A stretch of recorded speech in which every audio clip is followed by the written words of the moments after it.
pollution safeguards and calls for a temporary moratorium on new developments while the city reviews and expands its data center regulations.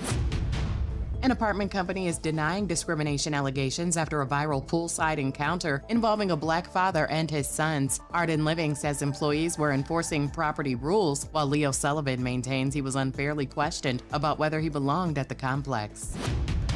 And a black former Wendy's worker on Cape Cod is headed to Yale University with a full scholarship. 23-year-old Thales de Souza says support from his managers helped him pay for community college and stay on track to achieve his academic goals. Get BIN News now on demand 24/7 on the iHeartRadio app.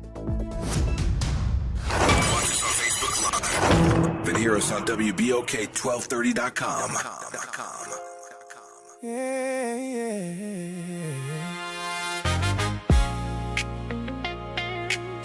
Late nights in New Orleans. Some voices entertain the city.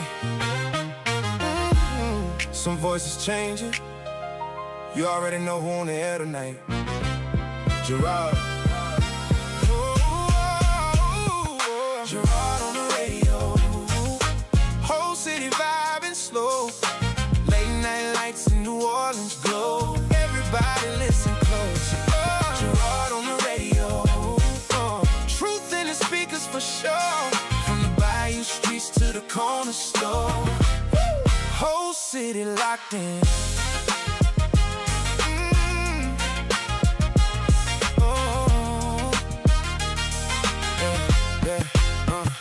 French Quarter nights with the rain coming down. Whole city talk, but the truth stay underground. Funny how the silence break whenever he speak. Certain conversations never make the TV.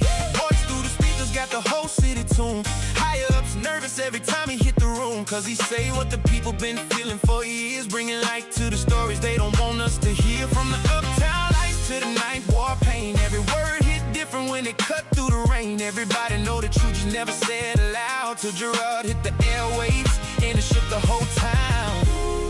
And the streets keep calling through the static in the night. Every word feel different when Gerard go live.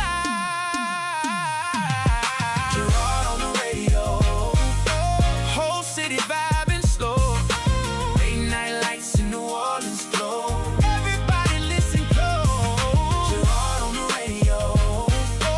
Truth in the speakers for sure. From the bayou streets to the corner store. Whole city locked in. Streetcars roll while the city stay awake. Everybody got a story, everybody got away. Funny how the phones go quiet when he name names. Funny how the pressure rise when he shift the conversation. He talks schools, streets, money disappearing. Backdoor deals that the public ain't hearing. Things get buried when the cameras don't roll, but the people tune in, cause Gerard let it unfold. From the jazz in the streets to the smoke in the sky, the wall and still fighting, still holding it high. And the city feels seen every time that he speak, cause the truth hit harder when it finally run deep. Now the whole town riding with the station on loud, hands high while they sing every word through the crowd.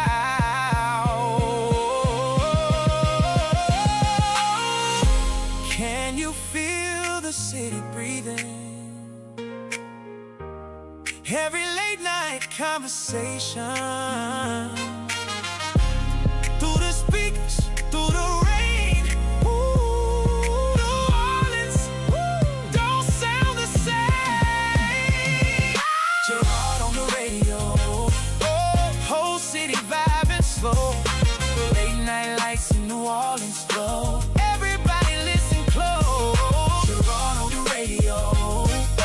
Truth in the speakers for sure. From the bayou streets to the corner store. Whole city locked in. Yeah. You're now rocking with Gerard, the voice they couldn't silence. New Orleans, stand up.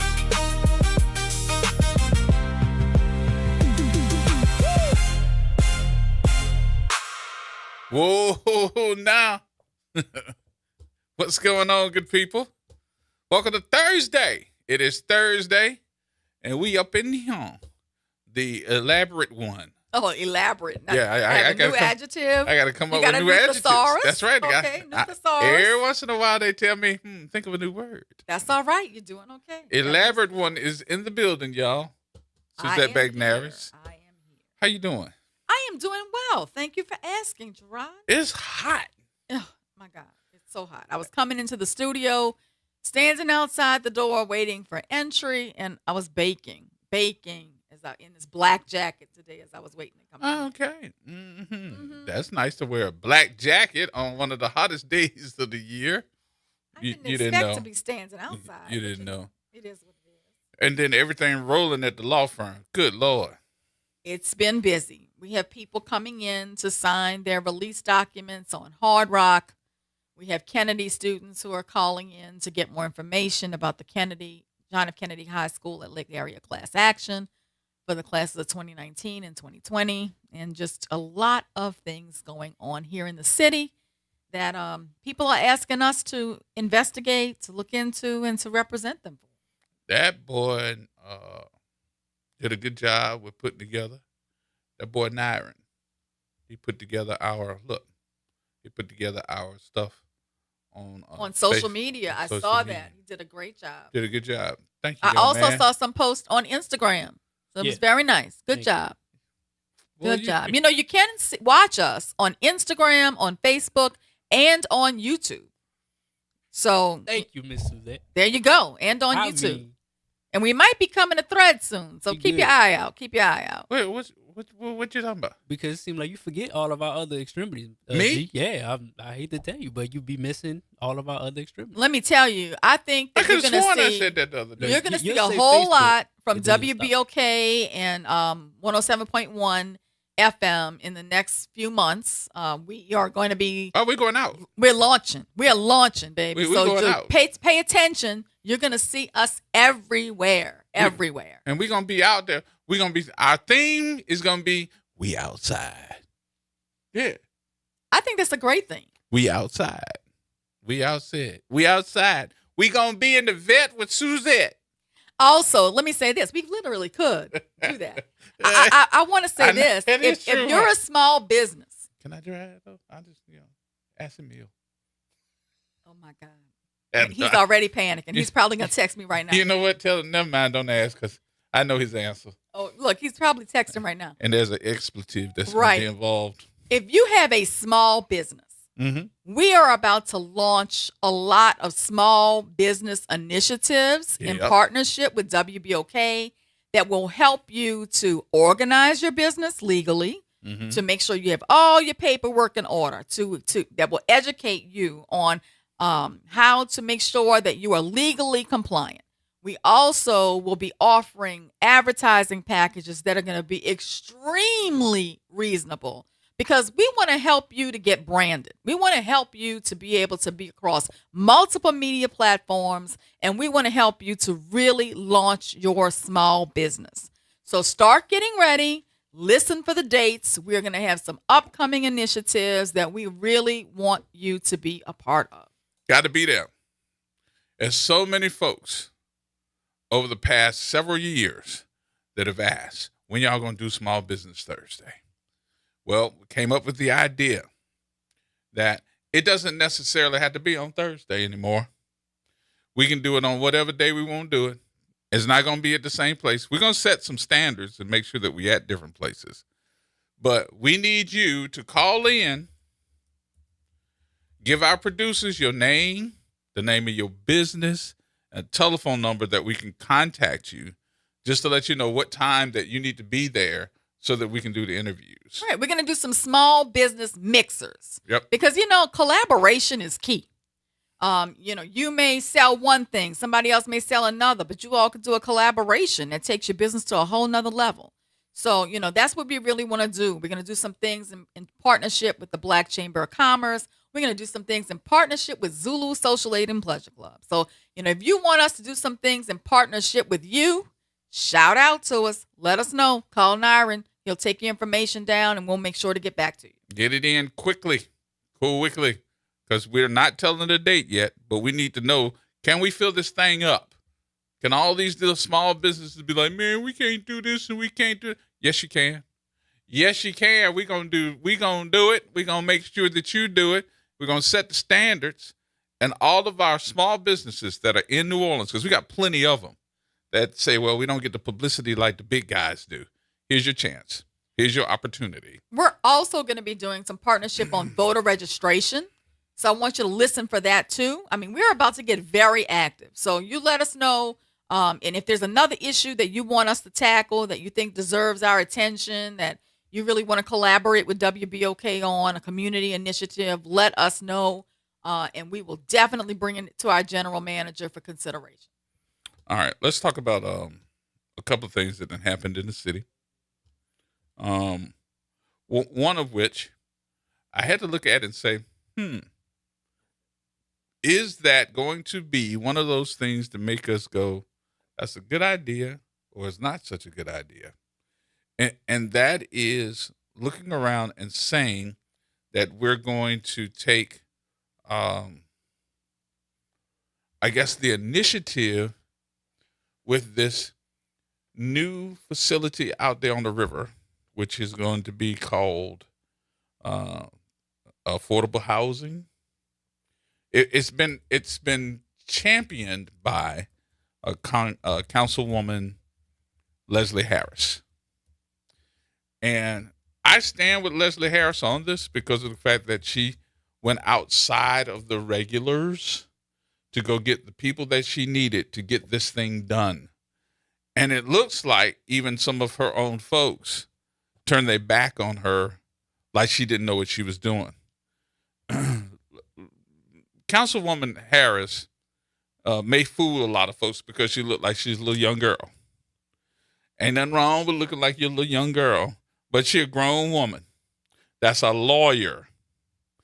And she had put together this initiative to bring these housing facilities over in the area by, I would say, near the Ernest and Morial Convention Center. It's called the Riviana Apartments. The land itself has been sitting there forever and a day, unoccupied. We had nothing in commerce. And that area has always been a tax-free zone. So to make sure that these folks are going to put together a great apartment complex, because we short on housing around here, or even say we short on housing that's affordable and housing that folks can say, hey, it's new and it's nice. So she had championed it and it got passed by the city council, but she got beat up. And I'm wondering why she got beat up. So I did a little digging, not talking to her. I need to clarify that, but I did a little digging on it.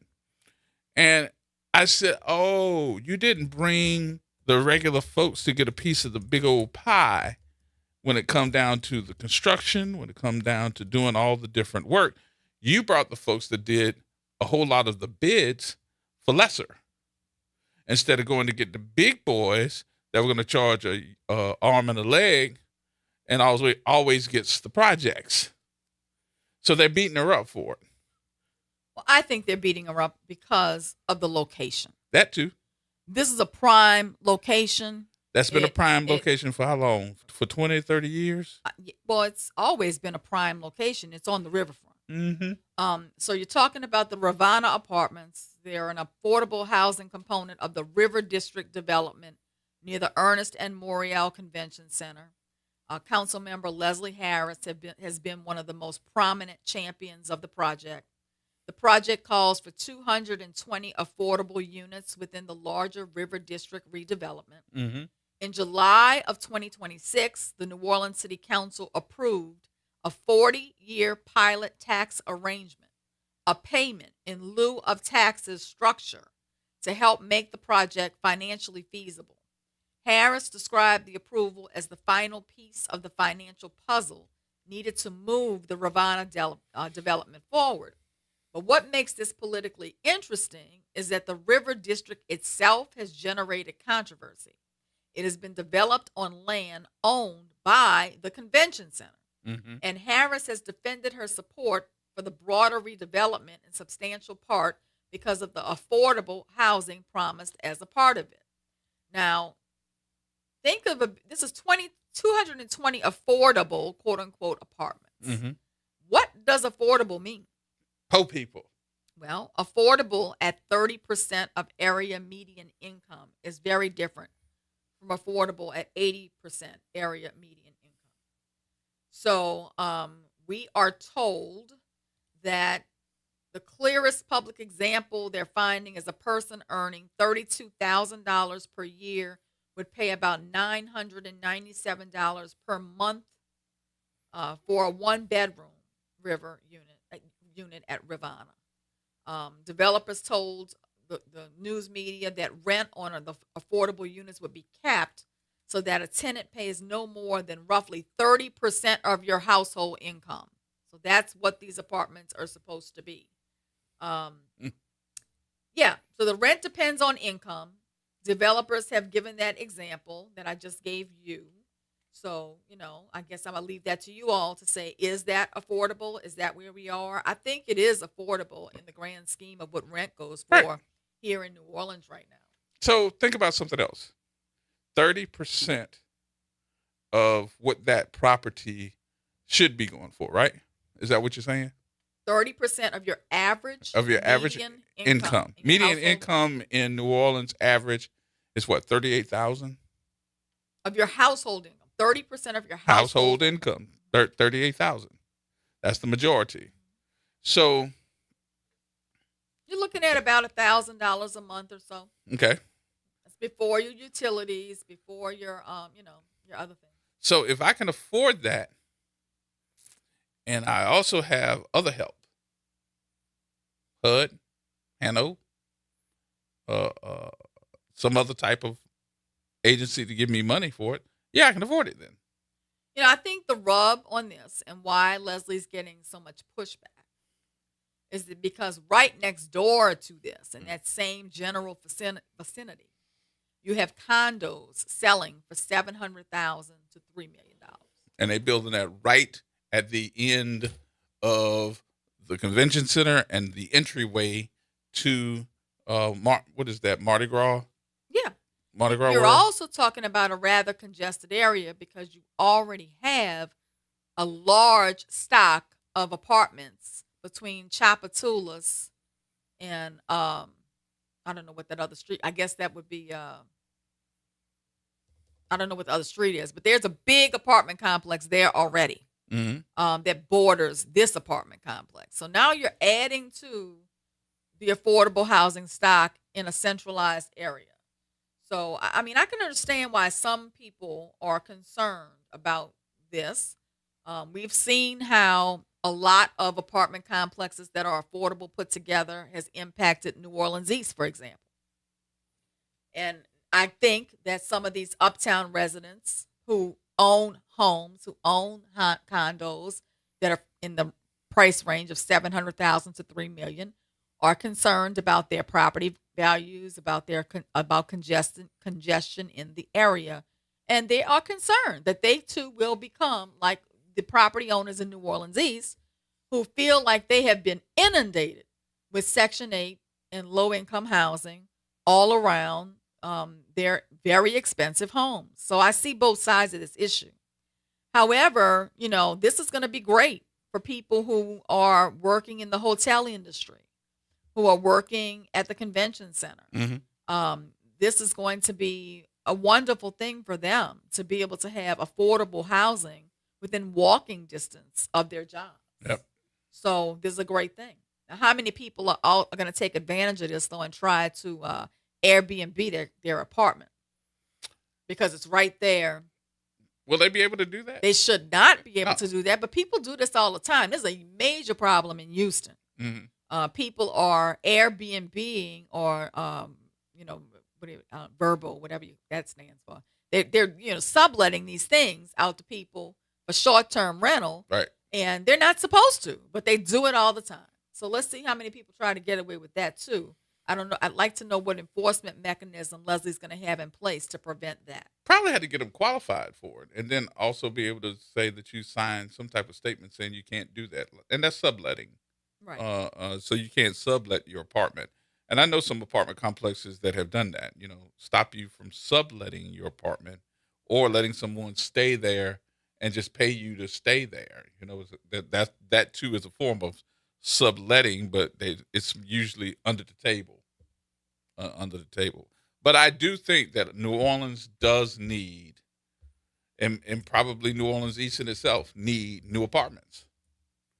Because some of these apartment complexes that we've seen, especially in New Orleans East, since we're starting to take a look at New Orleans East and some other areas too, some of those apartment complexes are just trash. I mean, I don't know what to call them, anything else but to call them trash. And we end up staying in them. And the reason why we stay in them is because we're scared to say anything, because if you say anything, you're more than likely going to get thrown out, evicted. Well, it's also dangerous. I mean, I have an aunt whose property, as you know, backs up to the Willow Apartments. Yeah. She's had gunshots ring into her own home because of her proximity to that apartment complex. She's had people knock down her fence, trying to evade the police, trying to get out of a situation at that apartment complex. Noise, all hours of the night. People hopping over the fence, trying to rob the houses that are adjacent to the apartment complex. I mean, that's not to say that everybody who lives in low to moderate income housing is a problem. The majority of people are not. But there is that element that will take advantage of low to moderate income housing, and they are a criminal element, and they do bring a problem with them. I mean, they're criminals in every economic range. But, people who want to do bad things no matter what they make. Yeah, bad things just because they got bad thoughts. Exactly, they got bad thoughts. But, I would like to hear what some of the New Orleans East residents think of this. I know that some of them are very upset, the homeowners associations out there, because of the blighted condition of the low to moderate income housing there. I know on the West Bank, I mean, my neighborhood's been fighting a potential affordable housing complex that was going to be right outside of English Turn. So I know the kind of pushback. I can just imagine the kind of pushback that Leslie is getting for this particular development. Probably not a lot of NIMBY. Right. But at the same time, we do need more affordable housing stock in New Orleans. The problem is nobody wants to be adjacent to it. But does that make you one of those folks to think you're better than? Because your property is worth a certain amount of money, or you got a nice neighborhood, and you're scared that these apartment complexes are going to bring any type of riffraff. And I hate to say it like that, because I really am trying to make it sound bad, because that's how we make it sound. I'm sorry. I need to apologize in advance. But that's what it does. We think that it's going to bring any type of riffraff, and we think that these folks that are going to come in here are going to tear up the neighborhood, and next thing you're going to have folks standing outside in the yardway barbecuing with the cars on the bricks. And we got all these other different low-level issues happening in our yard, in our neighborhood. So what do you think? 504-582-9422 is the number. More coming up, y'all. We got to take a break.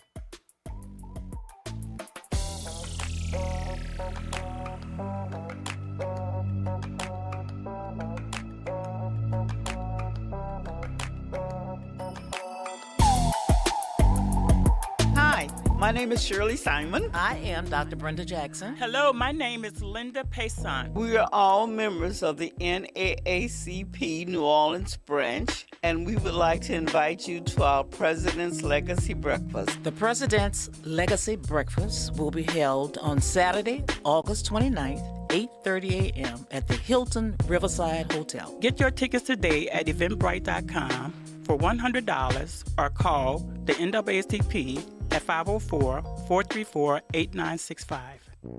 We are the rhythm of the streets. The flavor in every dish. The story in every song. We are New Orleans Tourism and Cultural Foundation. We help artists build the future of New Orleans. Because when the culture thrives, our people thrive. Every note, every brushstroke, every dish is a door opening new possibilities for those who carry our traditions forward. And when we open that door, the whole city moves forward. For New Orleans Tourism and Cultural Foundation, culture is our open door. Extended through Labor Day, Louisiana residents get half off general admission to the National World War II Museum. Take advantage of 50% off and beat the summer heat at New Orleans' #1 attraction. Don't wait. Plan your visit at nationalworldwar2museum.org.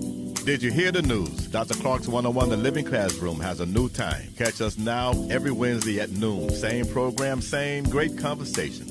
Just a new time. So catch Dr. Clark's 101 The Living Classroom this Wednesday and every Wednesday only on WBOK. What New Orleans is talking about. Making a difference in the community. WBOK 1230 AM. Here we go. The reality check on WBOK 1230 AM. All right, folks, welcome back. Welcome back.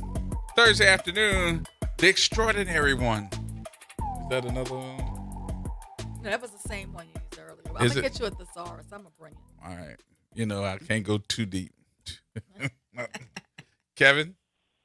Hey, as always, man, thank y'all for doing what y'all doing to try to raise the situation for African American community.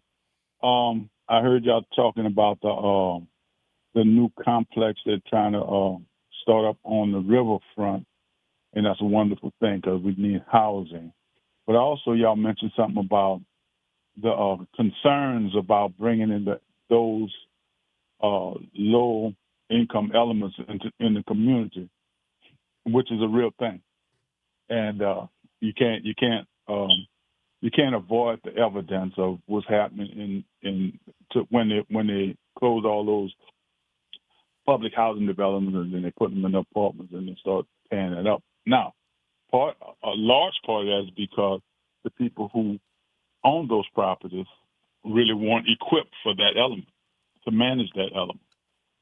So it's not just that you're bringing that element in, it's poor management as well. Matter of fact, you can say that about the housing developments too, because those housing developments weren't built to be trashed. They ended up being trashed because of poor management of them. But what I really want to get to is we keep talking about improving the community with housing and all that. I think if we start thinking in terms of spreading the wealth, we might really start getting to the heart of improving the community. It's fine to have all these corporations coming in with these mega apartment complexes, but we really need to start talking about how do we get some of those resources to the people who we need to invest in their own communities, in their own neighborhoods, and then allow them to have some of that wealth, because those people aren't going anywhere. They aren't corporations. They're people who, well, hopefully, there'll be people who live in the community. You know, unfortunately, there are people who live in the community haven't been conditioned to know how to manage real estate in the larger community sense. But that's what we need to do. We need to get more money in the hands of the common people who love New Orleans, live in New Orleans, not planning on leaving New Orleans, so that they can then improve their community. Now, to avoid those elements, and there are those elements coming from those poor, those low-income communities, okay? So, but the problem is not so much them, it's the community and the management of that particular clientele. We have a responsibility to do what we have to do to make sure they live up to the standards expected or deserved by that community. What I find is, being a landlord, that the people in the community most times don't do what they have to do to address the very things they complain about. For whatever reason, it might be this mentality of snitching or whatever it is. Look, you're not snitches unless you're part of the plan of what you're snitching on. If you just live in the community and it's going sideways on you, it's not snitching when you want to live in a better community to try to bring the powers that be to bear on whatever it is that's making your community toxic.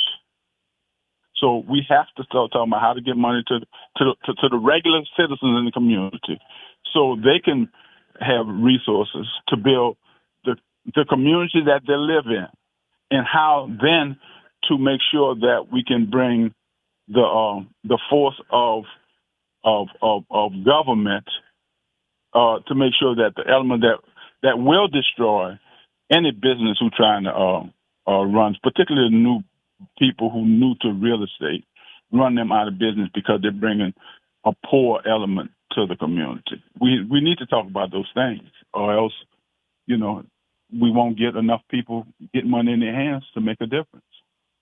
I agree with a lot of the things that you just said. I think a large part of the problem in Eastern New Orleans with the affordable housing stock was that we had property owners who just did not give a damn.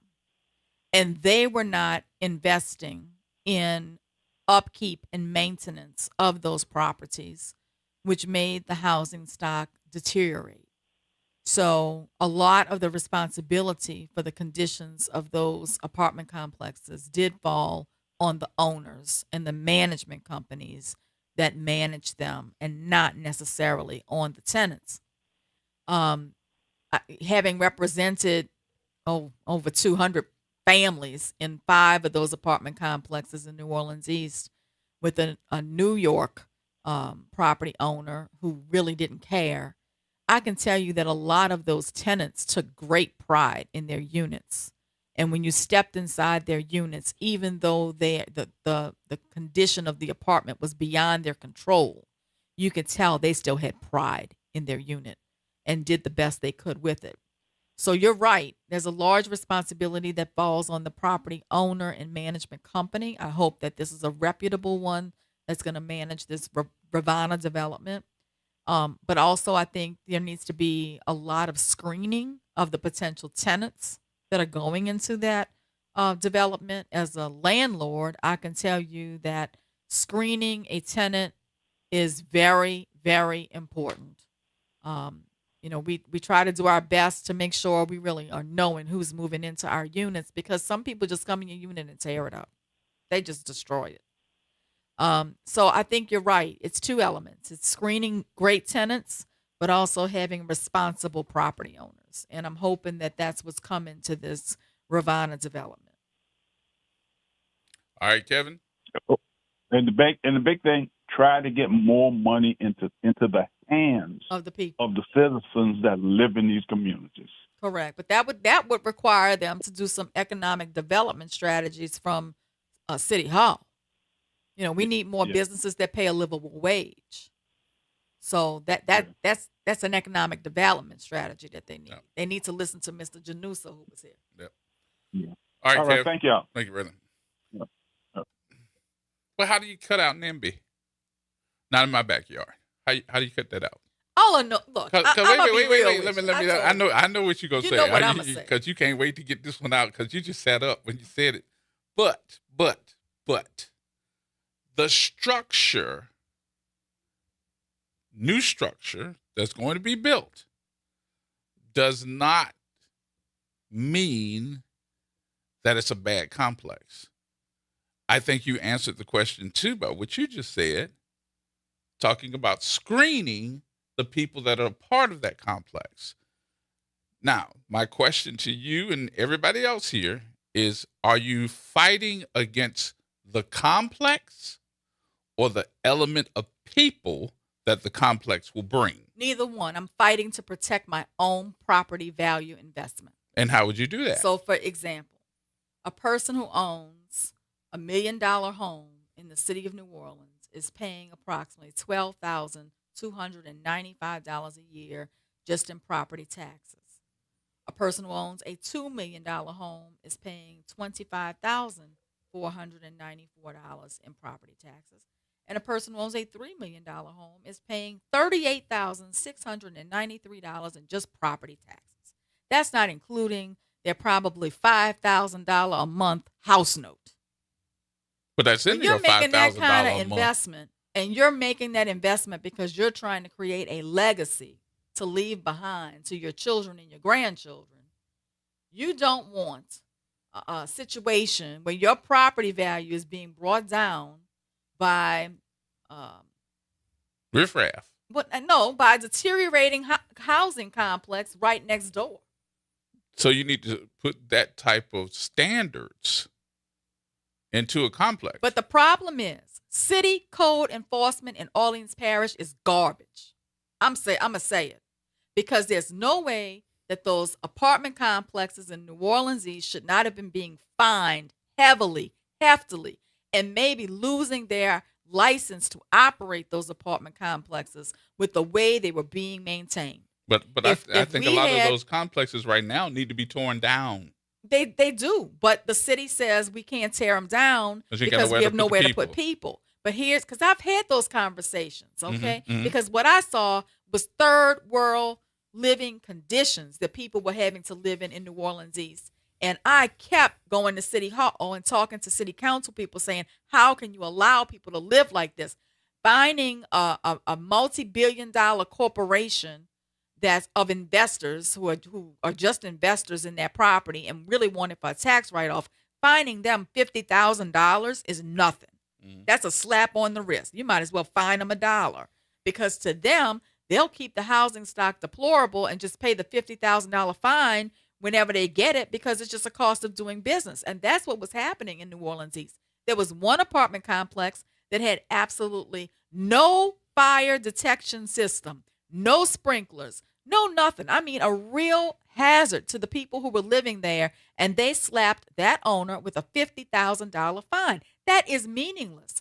So if we had code enforcement here in the city of New Orleans really doing its job and really keeping these apartment complex owners held to a high standard of maintaining their properties, it wouldn't be an issue. Okay. I would be okay with having an apartment complex outside of English Turn. But if you're going to not maintain those properties and not make them maintain those properties, I don't want it outside my gate. So one of the things too and here's my comparison, and this is why I brought that up. And I hear you. I've been to your house, so I have been to the queendom. It is the queendom. And I'm not just using my house, but my neighbors were raising Excuse hell me. because they did not want that next door. Excuse me, it's the queendom. I just wanted to put that up. It's the queendom. I didn't get a chance to park in one of the areas of the garages. I ain't say garage. I said garages. But I did get a chance to pull in the driveway. And I said, woo-wee, beautiful home. And I probably would feel the same if I could go next door. I probably feel the same way. But my fight, or the part that I say, here goes the fight in this, is that they have these apartment complexes now, downtown, that are called luxury apartment complexes. Canal Street, all these areas in the CBD, where these apartments are now $2,500, $3,000 a month just in rent. Oh, I get it. People need affordable. It's a catch-22. No. But hear me out on this part. But my point is, and this is what I want you to use as my comparison. My comparison is, why can't we find apartment management that puts the same oomph in those apartments, like the ones that could be across from you? Those apartments could be considered luxury apartments, and they should be kept up just as good as the ones on Canal Street. They so kept up on Canal Street, one of the buildings which used to belong to Tulane, I'm not certain what the building is now, instead of putting people in them, they empty. And they won't even put people in them when they need some type of housing. These major owners of these apartment complexes are nothing more than mutual fund people, right? Mm-hmm. And they tend to bring their own management teams. For example, RH entities that owned most of the apartment complexes in New Orleans East before their owner went to federal prison in New Jersey had Dasman Residential as the management corporation for all of their apartment complexes in New Orleans East. Mm-hmm. Desmond Residential treated those residents like trash. They got to the point where they wouldn't even let them come inside of the management office to pay their rent. They treated them horribly, and they were not making repairs. And if a resident started making noise saying they needed repairs, they evicted them. These management companies are horrible. So they really need to screen for this Rivanna development, who the management corporation is going to be, and make sure that they're treating these tenants with respect. Mm-hmm. Now, I'm going to say, Emil and I are George and Wheezy, because we came from the Lafitte Housing Project to English Turn. Okay, I'm just telling you, we both came from the Lafitte Housing Project to English Turn. Mm-hmm. When you work that hard for what you have, and you got the best, you do not want it torn down by anything. When you're paying a $5,000, $6,000 a month house note or more, like many of the people are in that neighborhood, and you're paying between $24,000 and $38,000 a year in property taxes, you're doing that because you want the comfort of living in a gated community and being able to let your kids get on their bike and ride all around and not worry about anybody shooting them, not worrying about them seeing a drug deal on the corner going down. You don't want any of that. And that's why you're paying and making those sacrifices to put your family in that kind of environment, because you want a different kind of life for them. Mm-hmm. If I didn't want that, we would have stayed where we were, and we wouldn't have made those kinds of sacrifices in order to provide that kind of lifestyle for our children. We live in a neighborhood, by the grace of God, where my grandkids ride around on a golf cart and go get their own food at a country club. Now, did my ancestors think that we would ever be living like that? No. Did my parents think we would ever be living like that? No. And the pride I have in seeing my mother sit on that back porch every day, watching the swans pass by, mm-hmm. from where she came from in the Lafitte, means a lot to me. So I get what my neighbors are saying, because most of my neighbors in English Turn are black people, just like me, who have moved on up like George and Wheezy. So, when people started talking about putting that development right outside the gate, yes, we had serious concerns, because a lot of my neighbors have now moved from Eastover to English Turn. Yes. They've moved from the neighborhoods in Lake Bullard and Lake Carmel and all those places, Spring Lake. They've moved from the east to English Turn because they did not want what they were getting. Mm-hmm. And now here they are. They're in English Turn, and you're talking about putting an apartment complex like what they just left right outside their gate. And yes, they raised hell about it. And they cleaned out the woods. They cleaned out that wood area. Look, a lady bought that whole plot of land outside of English Turn for $300,000 from one of our neighbors. And she knocked all those trees down and was about to start building this 800-unit apartment complex, affordable housing complex out there. And when those neighbors found out, majority black neighbors now, keep in mind, these are not Karens, found out what she was about to do, they started raising hell out there at City Hall. They were getting in bus loads and driving to City Hall, complaining in every meeting that that's not what they wanted. And the reason they did not want that, y'all, is because they left that behind. They moved from the east to English Turn, where they didn't think they'd have to deal with that. No. And unless you've been there before, you really know how it feels. Right. You left that behind for a reason. You left it behind for a reason. And more than likely, especially with black folks, right. And I'm going to say it this way, and it might sound, a little prejudiced to some folks. And look, I'm being very transparent, and I know I'm going to be judged for it, but that's the mindset. Some of the folks, especially black folks that left that behind, have experienced that and a part of their lives and just want to do better. Want to do better. Now, does that mean they don't give back? No, they still give back. I know a lot of my neighbors give a lot of money, including us, give back to a lot of charitable things and invest in the community. And I know I'm gonna get heat for this conversation, but I'm being transparent because I think it's important to understand the mindset and to understand who you're dealing with. These are people who came from very humble beginnings and picked themselves up and have done better for their community. Now, better for them, their families. They're leaving behind a legacy, and that's what's going on in their mind. Now, is it right? Is it wrong? I don't know. I mean, I see that we really do need better housing stock in New Orleans, it broke my heart to see how people were living in those units in New Orleans East. I remember you standing. Oh my on the God! daggone, You know I would cry. You were standing out there on the sidewalk. Oh my God! I'd go out there to see what people were talking about, and Gerard can tell you, I would just have tears in my eyes for the things I was seeing. You know, war veterans with paraplegics, with kiddie pools, catching feces and urine, running down their Coming wall. down the wall. I Right. mean, it just it broke my heart. Nobody should live like that, and I blame the property owner. I blame the management company. I didn't think it was the residents doing this to themselves.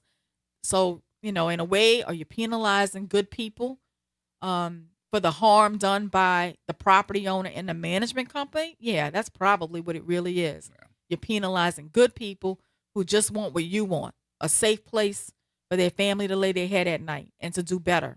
So I guess when you think about it that way, you're really penalizing good people for millionaires, multimillionaires who just don't care about how poor people live. All right, y'all, we got to take a break here. We'll take some of your telephone calls, 504-582-9422. I think that was sincere of you, too. I just want to say that. That was very sincere.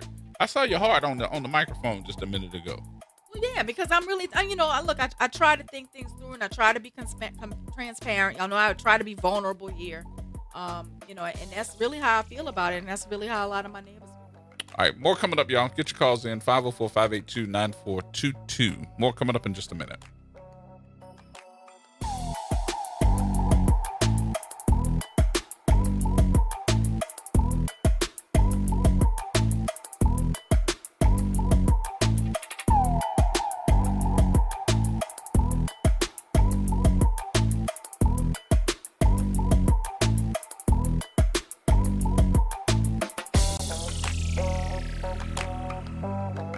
New Orleans is built to host, and at the New Orleans Ernest N. Memorial Convention Center, it is where big ideas, major events, and careers come together under one roof. As the 6th largest convention center in the country with a team recognized as a national top workplace, we are proud to power the events that keep our city moving forward. Our staff of more than 450 brings nearly 3,900 years of combined experience, an average of almost 9 years each. If you're looking for a robust benefits package, career stability, and opportunity, visit mccno.com to explore open positions today. The New Orleans Jazz and Heritage Foundation is the nonprofit organization that owns the New Orleans Jazz and Heritage Festival presented by Shell. With the funds generated from Jazz Fest, the foundation invests in Louisiana companies through economic development, cultural enrichment, and free educational programs.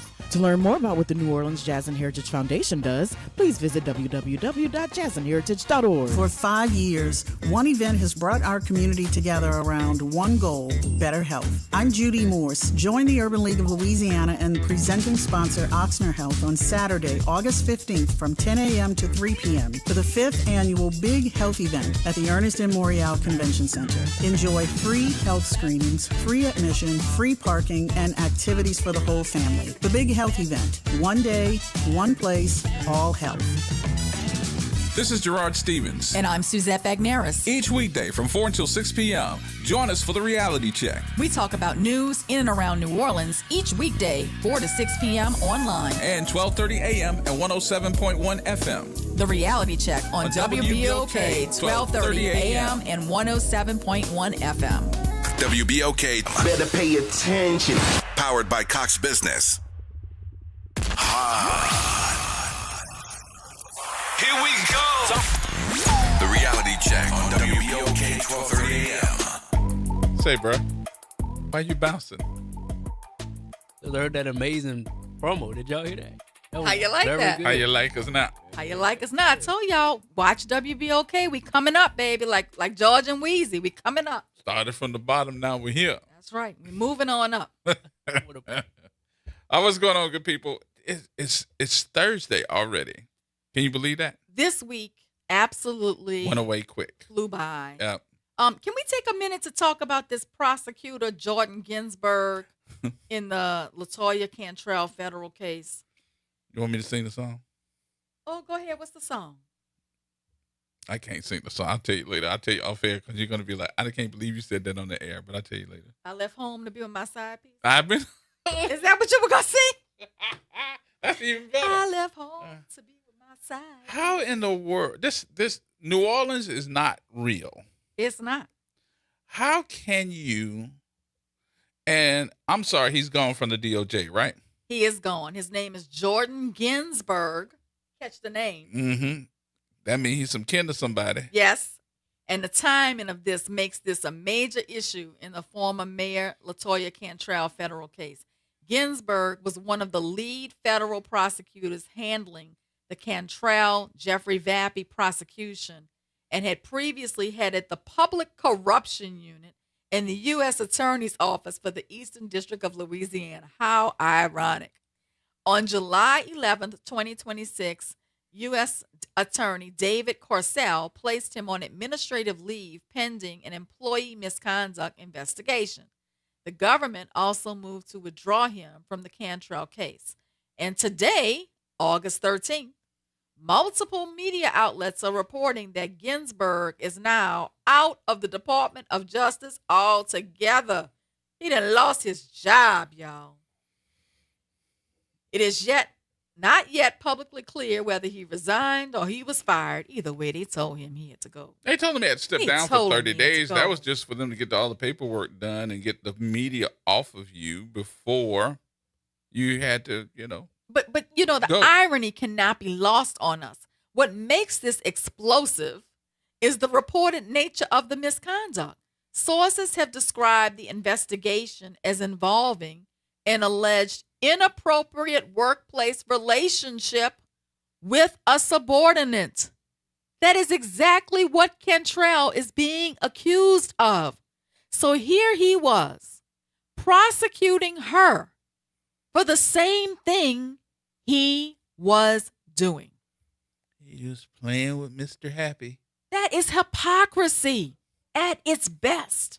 Here you are investigating and prosecuting this woman for having an alleged inappropriate workplace relationship on the time of the city. And what are you doing? You are having a similar relationship with one of your subordinates on the Department of Justice this time. Hey, girl, come sit on my lap. Let's talk about the first thing that pop up. Oh, no.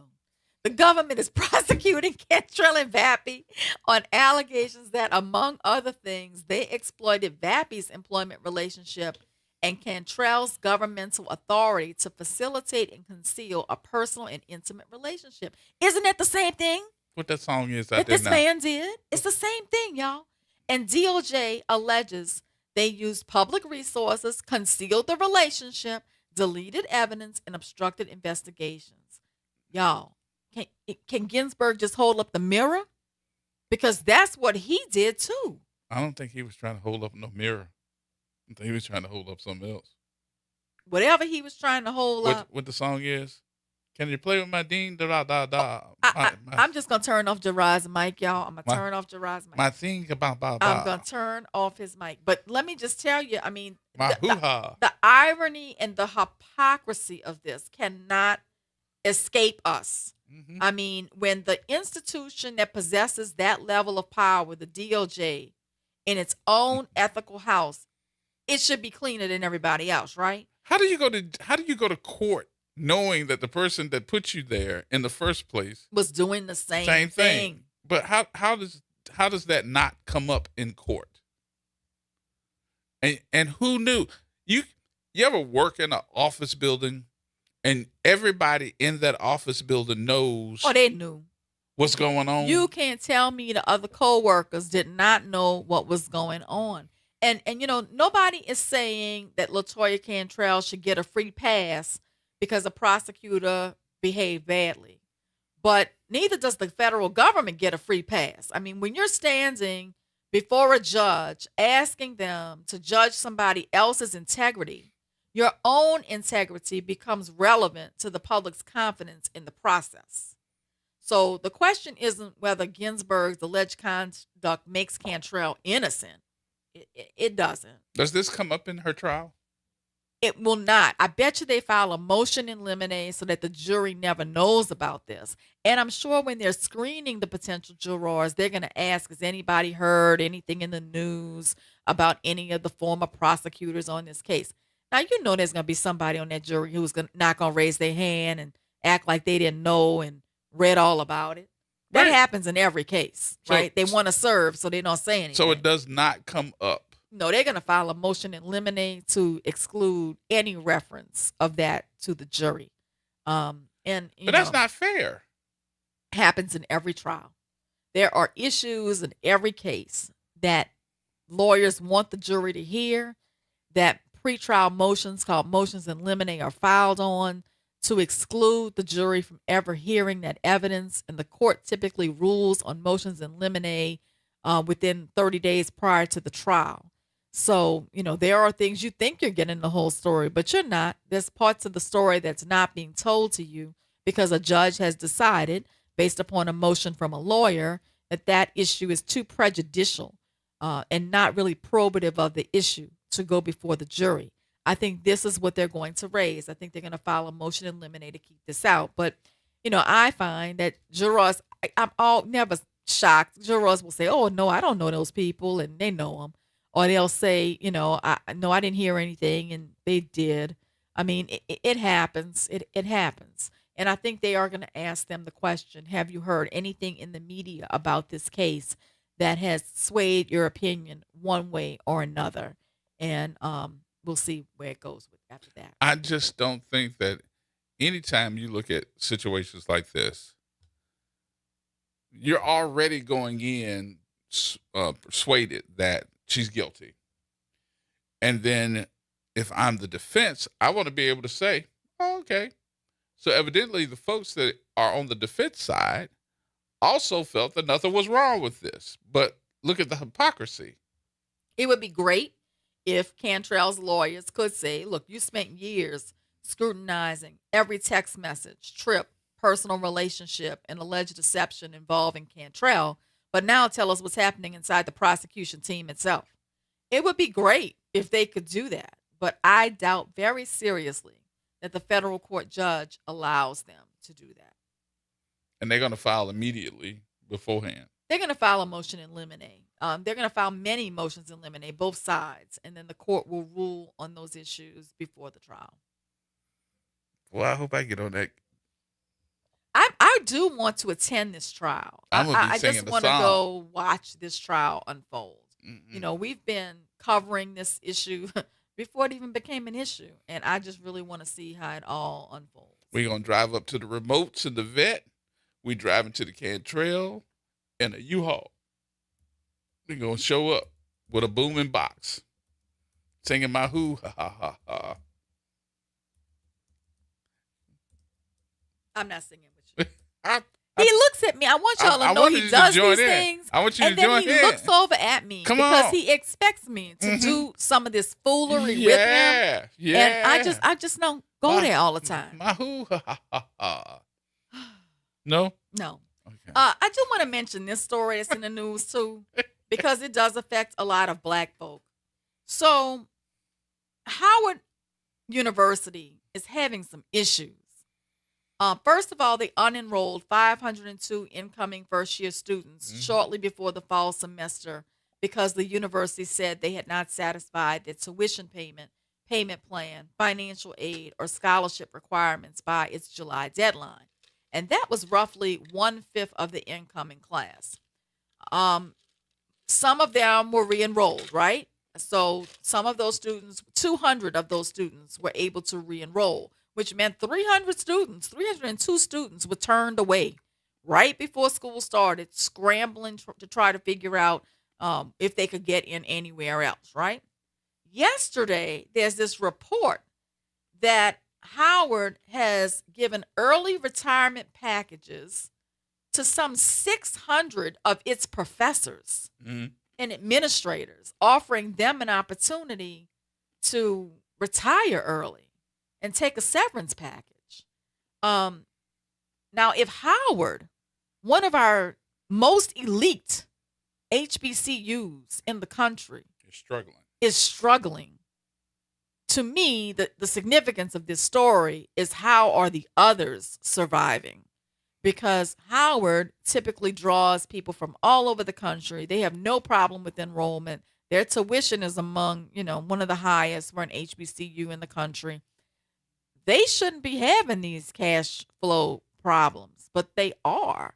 So if they are, then the question is, how are the other HBCUs making it? And I just feel for these 600 families now that on the eve of school starting, have lost an income, are going to be scrambling to try to find a job in this market where it's already very tough to find a job. Mm-hmm. Some of the colleges, one in particular, has also added to, I say add to the issue, and that is your dress code. Oh, yeah. So that's a hot topic. And, I kind of agree with this. So I think it was Tuskegee. Was it Tuskegee? I'm pulling it up now. But one of the HBCUs came out with this dress code policy, saying that students could not wear bonnets and T-shirts, do-rags and T-shirts and hoodies and things like that to class anymore, or to school-sponsored functions. And they were getting a lot of backlash from some people saying that, we're giving in to what the world wants and not supporting our culture. Well, a question: when did our culture become about bonnets? And I thought that and do-rags. And I thought that you were going to college to end up as a hired body in the world. So aren't you supposed to be dressing for success? I think it's a great thing. And I have to say, I really do think some of our young people have lost their way and have not been educated on appropriate attire for the workplace. I see in court people who are dressed like they're going to the nightclub. I had not seen that up until maybe 5 years ago, and now I'm starting to see that. For some reason, they don't know what is appropriate to wear in certain settings. And you are right, that is Tuskegee. It's Tuskegee, yeah. So the university has put in a dress code, and the dress code is basically, and FAMU also has a professional dress policy, and they're saying that other HBCUs may adopt these policies, in the upcoming months. It looks like they are. It looks like they're doing it now. Just an overview. Tuskegee University rolled out new student dress code for the 26-27 academic year. Policy bans items from do-rags, bonnets, bedroom slippers, and revealing clothes in public spaces, and requires students to bring a business suit for professional events. I think it's a great thing. I think we have to prepare people for the workforce. It's banned. Those things that we're talking about are banned in the classroom, the cafeteria, and official university events. Do-rags, bonnets, bedroom shoes, saggy pants, and revealing clothes. And they have to be ready for their professional requirements, which would be business suits, and they're going to be enforced. Faculty members can address and report students who break the rules. That's going to be interesting. It is. And I think that now, if other HBCUs are going to adopt this policy, which I strongly encourage, I think it's up to us as community members to help them to supply their career clothes closets. Let's do the news here real quick. We'll do the news. We'll come back and get some of these telephone calls. I'm sorry, Naira. We were both all up in it. I hadn't even looked up. More next, y'all. Everybody hold tight. We got telephone calls next.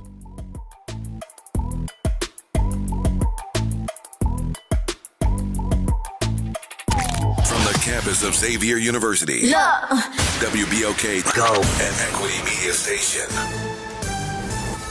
I'm Bree Wood with BIN News Now. The Justice Department says nearly a dozen people have been arrested in an alleged sham marriage scheme involving Chinese nationals. This is one of the largest marriage fraud prosecutions in United States history.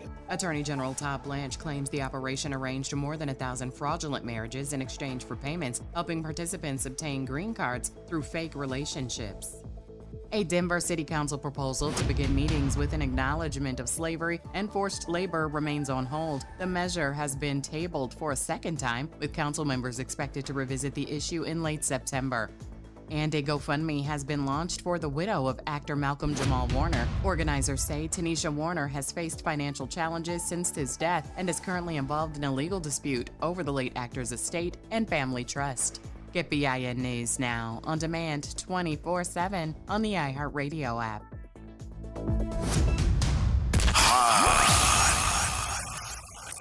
Here we go. The reality check on WBOK 1230 AM. All right, folks, welcome back. Welcome back. Our number 504-582-9422 as I'm chewing my ice. Chuck. Yes, good evening to you all on this hot day. It's 100 degrees up here in Monroe, Louisiana. I don't know what it's like down there, but I imagine it is hot down there as well. But yeah, my reason for calling, I'm just echoing what you all were just talking about. Yeah, it's been quite. I've been looking at the news about the various HBCUs, like you were just talking about Howard with their situation with those students. I hope they get in school somewhere because who even reached out. They're the only public institution in Washington D.C. is the University District of Columbia reached out to them, and also in the neighboring, the state, them being a territory, but in the state of Maryland, Governor Wes Moore has said it. He said, look, the public institutions here in Maryland will take you. And he's been encouraging that after what happened at Howard. And it's something, the president's name, they've been talking about AI.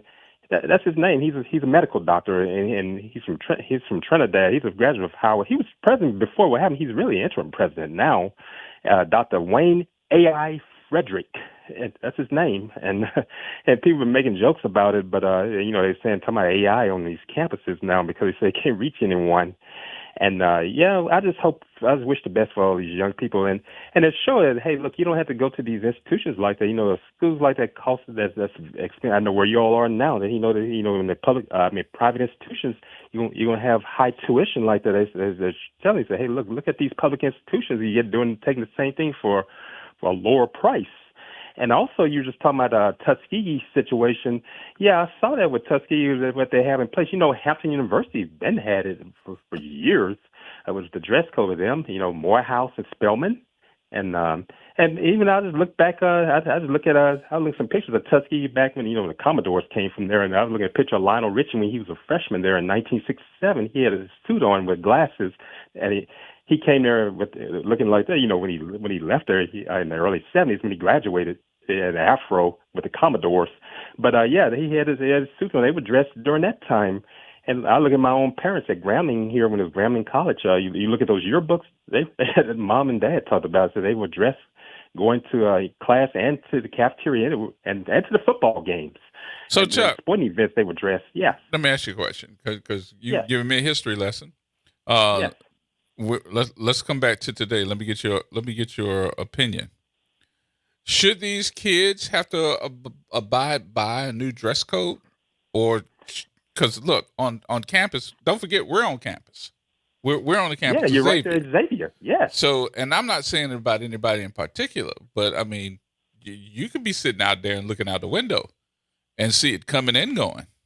I'll leave it at that because that's somebody's daughter or somebody's son. And, those dress codes are very lax here. At a Catholic institution. That's surprising. Yeah, I would have thought a school like that, No, sir. It is real relaxed. Yeah, it is. And I think that it is incumbent upon all of the HBCUs to give these kids a higher standard to reach for, okay? I think their student handbook should say that students are expected to be dressed in good taste at all times. And I do think they need policies that prohibit sleepwear outside residence halls, clothing that exposes undergarments, excessively revealing clothing, an attire that the university considers inappropriate for an academic environment should not be allowed.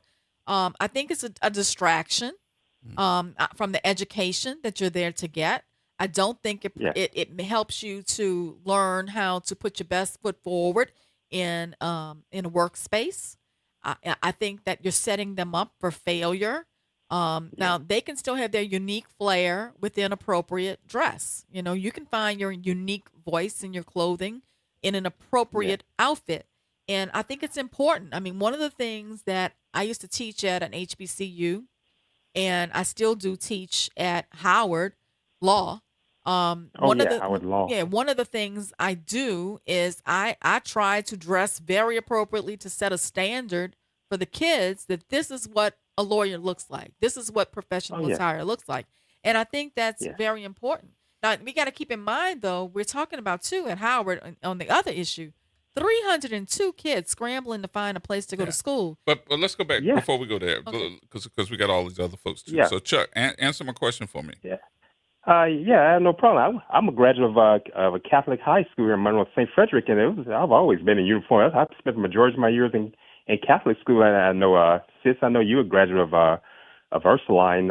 You always had uniform. You had to dress appropriately. They always had that. That was always the standard. Where do you say your husband went to school? Do you say he went to one of the Catholic schools? Emil's a graduate of Jesuit. Jesuit. Same colors as St. Frederick, blue and white. We're the Warriors. I know they're the Now, Blue when Jays I was down in there. high school, one of the things I take issue with these new Catholic schools, these Catholic schools today, when I was in high school, you had to make sure your skirt was to your knees. These little girls That's are what it wearing was. the uniform, but the uniform is 2 inches below what should be seen. I don't think these skirts are long enough on these young ladies, and I don't think that that's appropriate attire too. Well, I've you seen can some wear of the the uniform nuns- and some of the still be nuns dressed stop it. inappropriately. I've seen some of the And don't forget about HBCU, Oakwood University in Huntsville. 7-day events. That's one school that you're not going to find any of those organizations on campus. If you're looking for organizations, that's not the school to go to. There's 7-day Adventists, and the Sabbath is on Saturday, and they follow the teachings of Ellen White, and they're going to look at your attire and how your behavior on campus. That's where they're very strict. They're like Brigham Young University when it comes to their standards. And the thing about it, if you like those that want to be in like Greek-led organizations, they don't have any of that on that campus. That's one HBCU that doesn't have it. They don't allow any of it to go on. And if you violate the code like that, honor code at BYU, you're going to be disciplined. If it continues, you'll be expelled. Well, for an elementary through high school child, I think that it's also incumbent upon the parents to make sure that your child is dressed appropriately for a school setting. Yeah. And some of these kids I see going to school in the morning for an elementary through high school kid, you're not dressed appropriately. And where is your parent? Mostly my mother talked about it at Carroll High. say That was the mostly high problem they school? had with the meetings. Yes. Mostly high school. I mean, where are these parents? Yeah, my mother talked about that. Okay, Chuck. Let me get these other calls, brother. Appreciate you All much. right, you all take care. Great conversation. All right, brother. You take care. All right, let's go to Austin Galloway. Hey, what's going on, brother? You the man. What's going on with you, brother? Oh, no, man. I'm up in Atlanta for the National Association of Black Journalists. Oh, you out there NABJ. try to find our general manager. He there? I just got off the phone with him.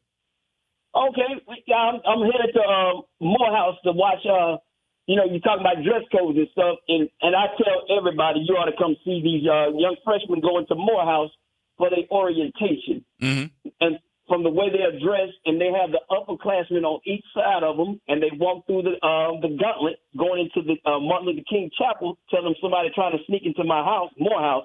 It's just a beautiful sight to see those young black men doing that stuff. With the tie on. And, oh, yeah, you dress in shirt and tie. Yep.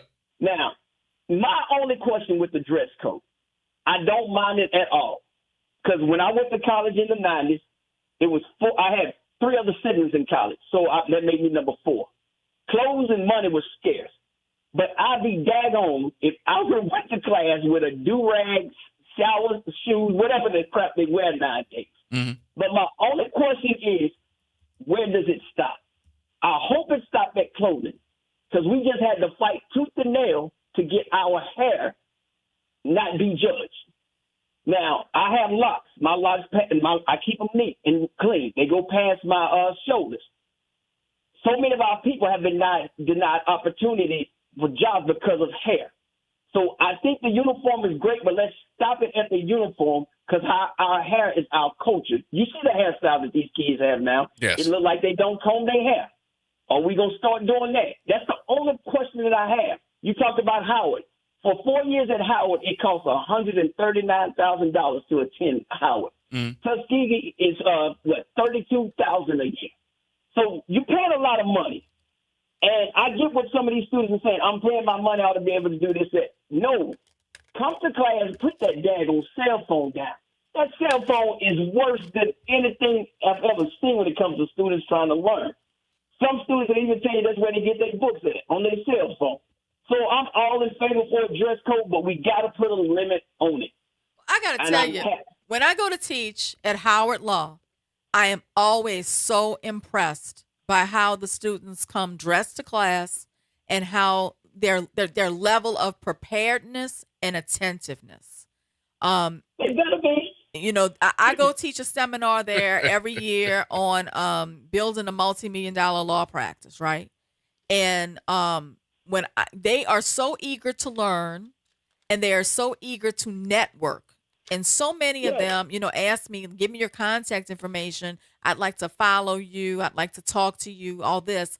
And I had a few of them came down to New Orleans for a convention and literally looked me up, you know. So it's a really good thing. And I have to say, some of our HBCUs are doing a great job in preparing kids for the workplace and setting a high standard of expectation. And as a parent, I can say, when you set the expectation high, your children will rise to the occasion. You know, when you said that about HBCUs, there's not one HBCU that I've ever been to where the goal was to make sure you are prepared to not only graduate, but once you obtain that diploma or degree, you are ready to work day one. That is the advantage that HBCUs have. And also, if those students, they network so hard for a reason, because I always tell people, you don't want to take the path that I took. I played around in college, got that woman pregnant, had to marry that woman, joined the military. I came back and got my degree. That's no problem. But if you're not focused, you will find yourself out the door. And here I am paying, back then, college was only about, my tuition was about $3,000 a semester back then. So I'm dating myself. That was in the 90s when I went. So, but that was $3,000 that I just really just played around and just did what I wanted to do. But the lessons that I learned at that historical black college, Tougaloo, which is a seminary college, those lessons still help me today. It helped me through 20 years in the military. I've got my degree. I got my master's degree. Now I can basically do what I want to do when I want to do. But Galloway, hold on. Let me stop this because I need to get your direction. Because you are questioning the direction that these universities are trying to put and act as far as their dress code. But on the other hand, you're also saying, is this where it stops? So now I got to say Galloway in the middle because he believes one way, but he also says, I believe this thing should stop right here. And if it doesn't, then I'm going to have a real problem. So I guess my question is, if you had to make that decision today on somebody's board of a university, which way do you vote? Gerard, I would have to vote for dress code, but the hair, I'm telling you, it's... But your hair is a part of dress code, ain't it? I got that, but you know what the Crown Act is, right? That's very familiar with the Crown Act. But also, you know, I'm very familiar with the Crown Act, and I respect people's their decision to wear their hair the way they want to wear it.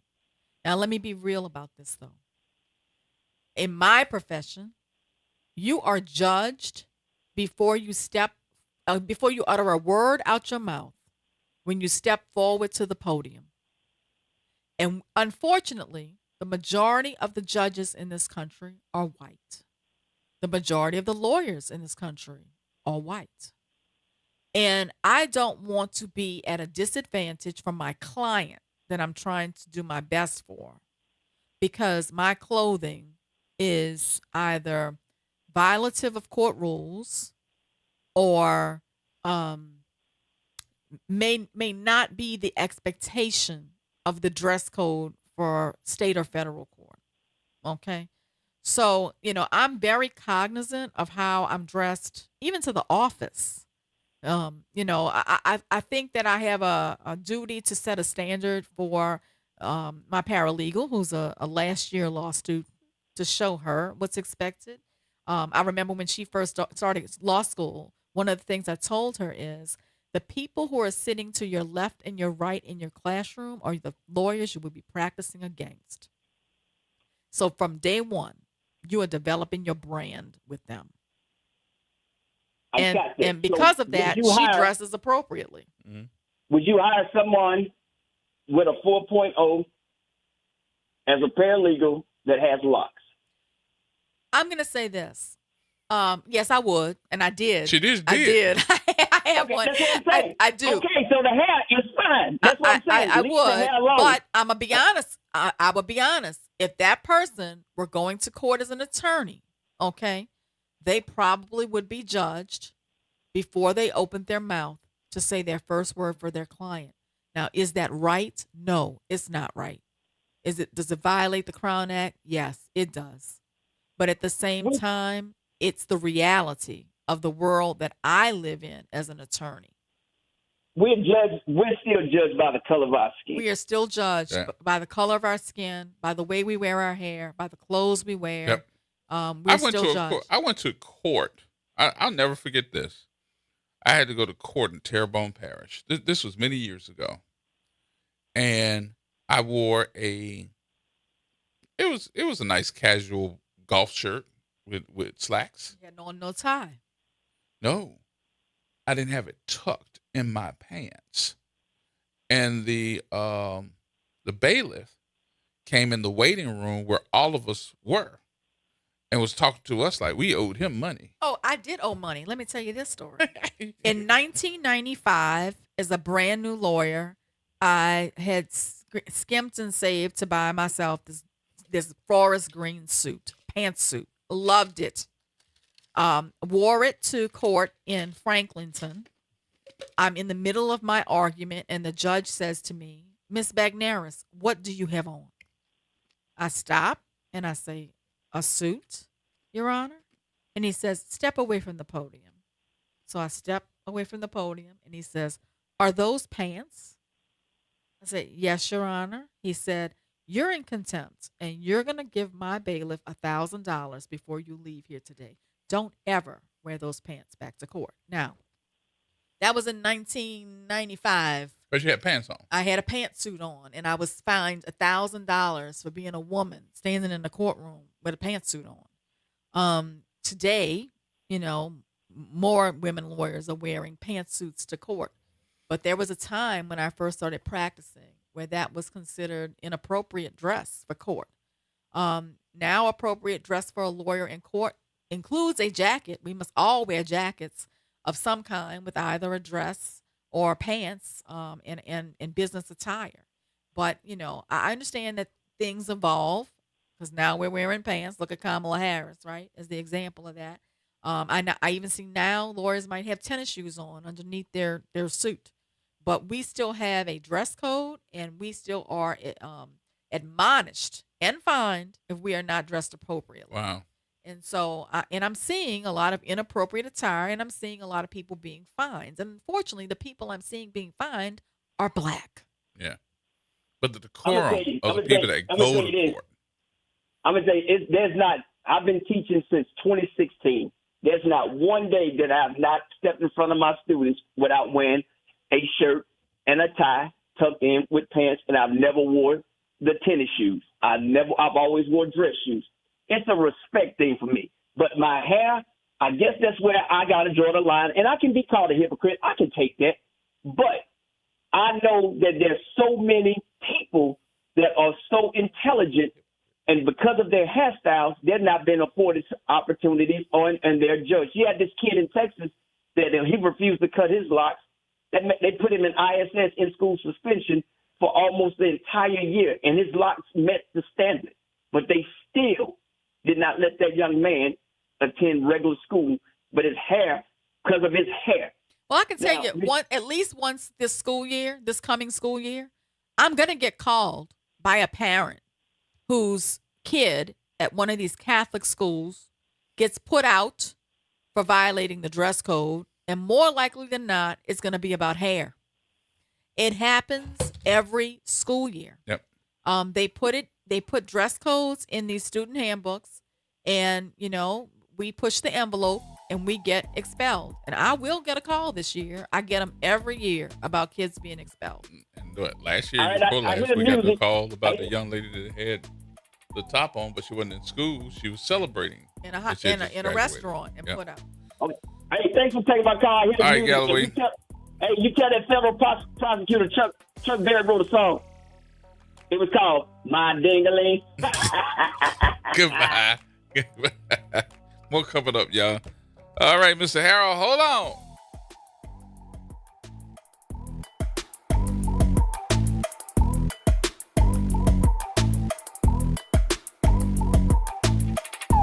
It's Off the Top with Norman Robinson on WBOK 1230 AM. In nearly 50 years of covering Louisiana's justice system, I have never witnessed the indictment of a sitting state attorney general by an Orleans Parish grand jury or by a grand jury in any other Louisiana parish. That was big news. Then came even bigger news. All of the charges were dropped by the special prosecutor assigned to oversee the case. Former Judge Lori White, the special prosecutor, says she dropped the indictment against State Attorney General Liz Murrill because New Orleans Mayor Helena Moreno and other city officials urged her to do so to ease tensions between the city and state. The mayor offered a peace sign asking Governor Jeff Landry to meet so they could resolve their differences. Landry said no, not until the city gets things in order. Requesting that the AG charges be dropped was another peace sign. Landry still said no, thank you. Landry and Murrill have no interest in being friends with New Orleans leaders. I understand not wanting to be friends with people who you think want you to be put behind bars for 80 years.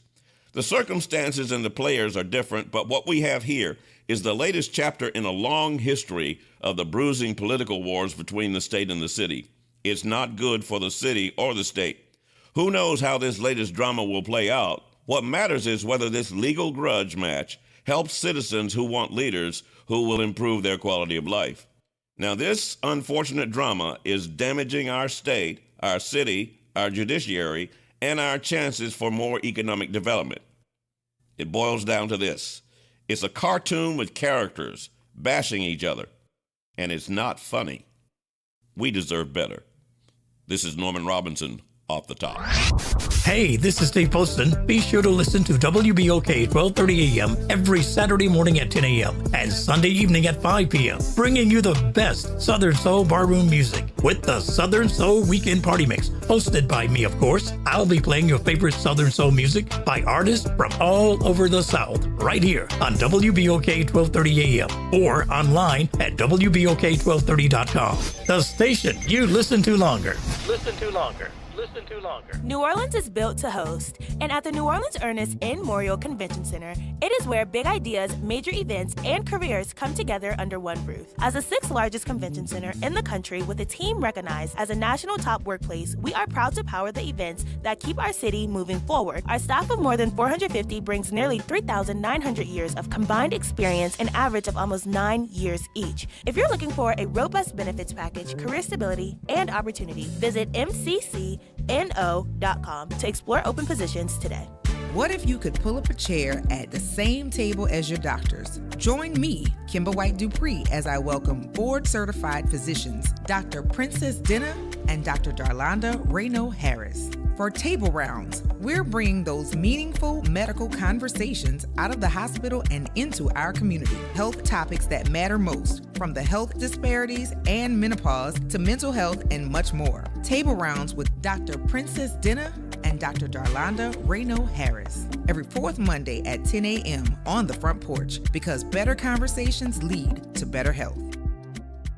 Wake up and join us on the Good Morning Show every 1st and 3rd Friday at 8 a.m. to hear our friends at New Orleans & Company, the official destination sales and marketing organization for New Orleans and a driving force behind our city's cultural economy. Learn more at www.neworleans.com. This is The Law in Your Legacy. I'm attorney Pete Hamilton. I'm attorney Ryan Hamilton. If you had $1 million, would you leave it to an 18-year-old?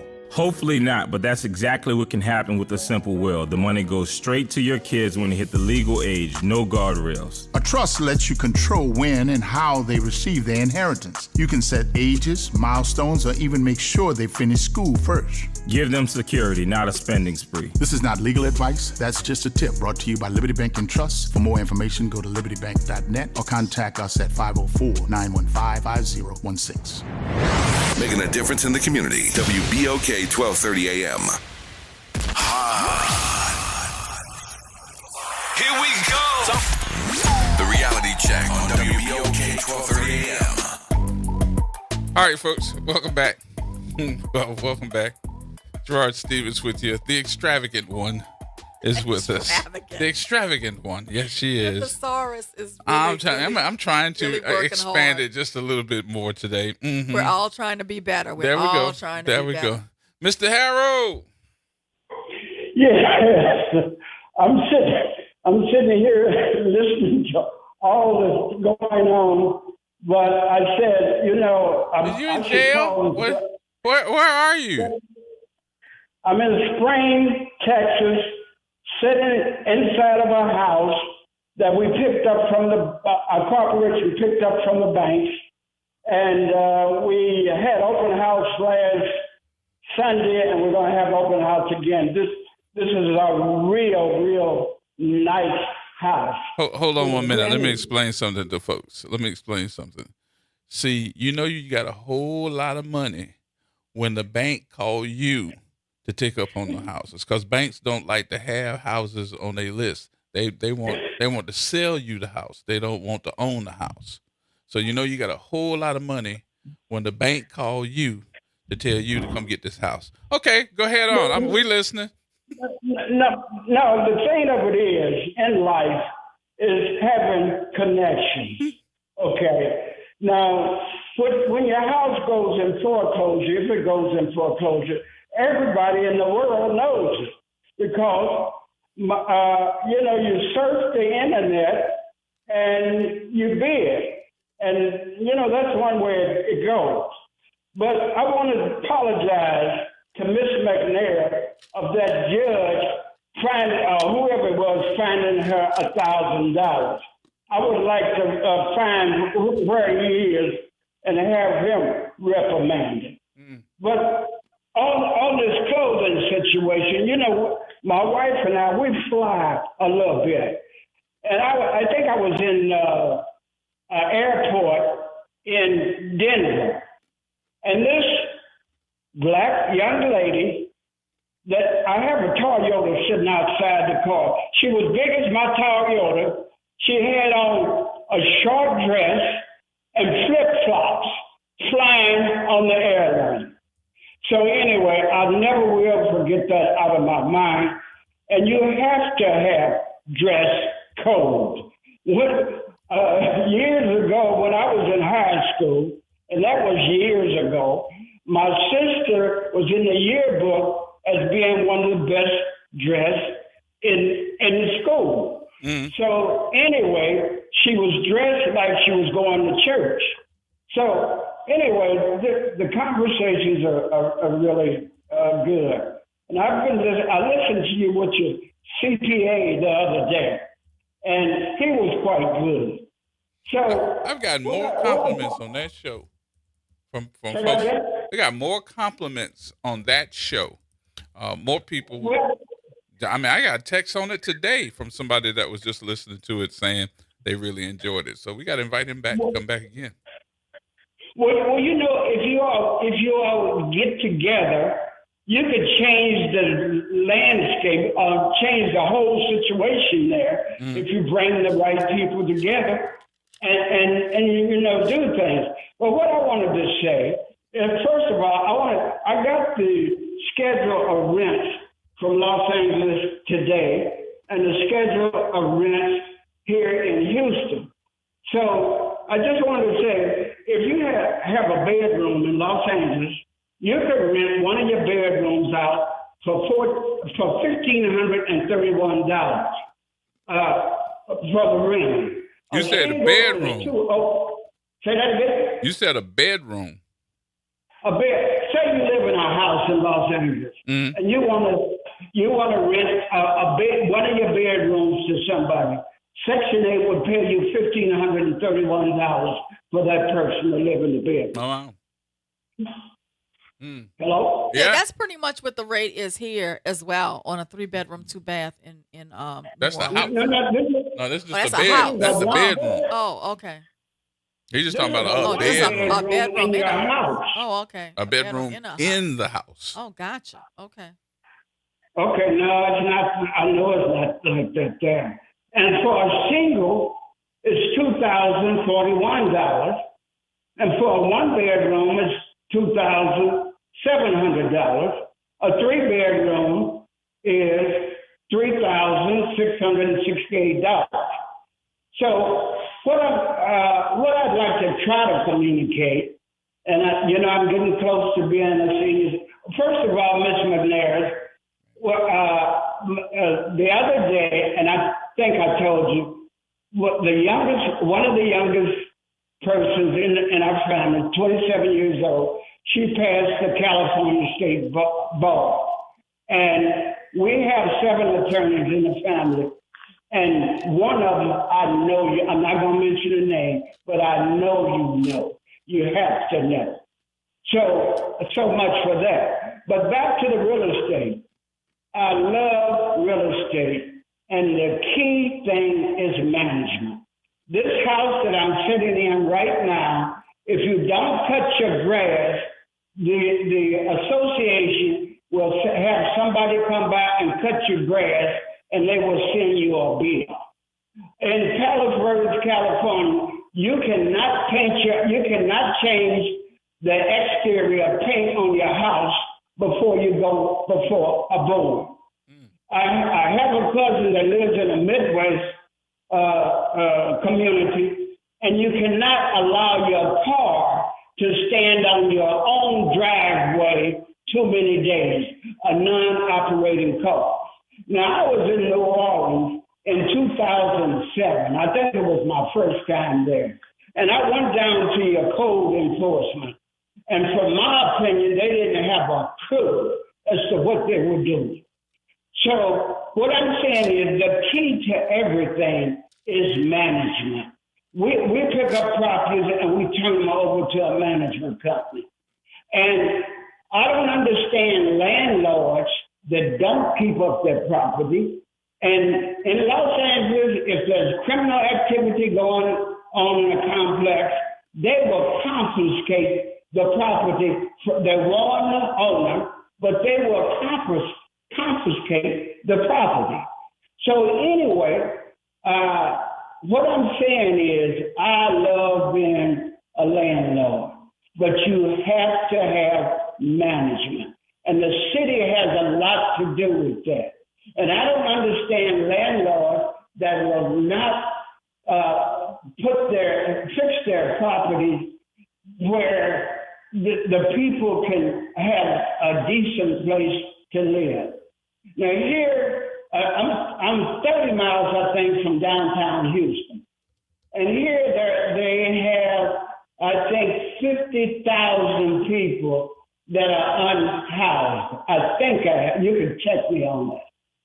So I find what I do to be good. The economy is good, and it's just a place that I can work. I've been here for about 9 months this time. It's about time for me to go back to the promised land, Los Angeles.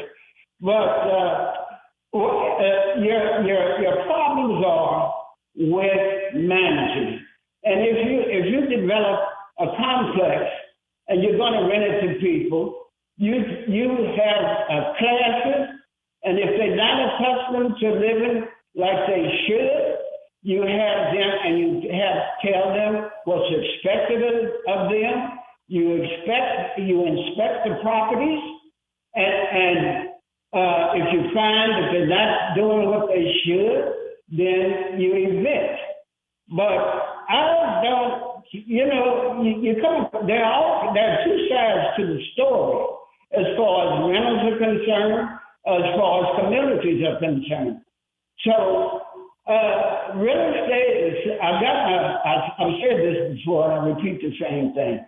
You don't have to have a license to do what I do, but I got my California real estate license when I was 26 years old. My next birthday, Lord willing, I will be 90 years old.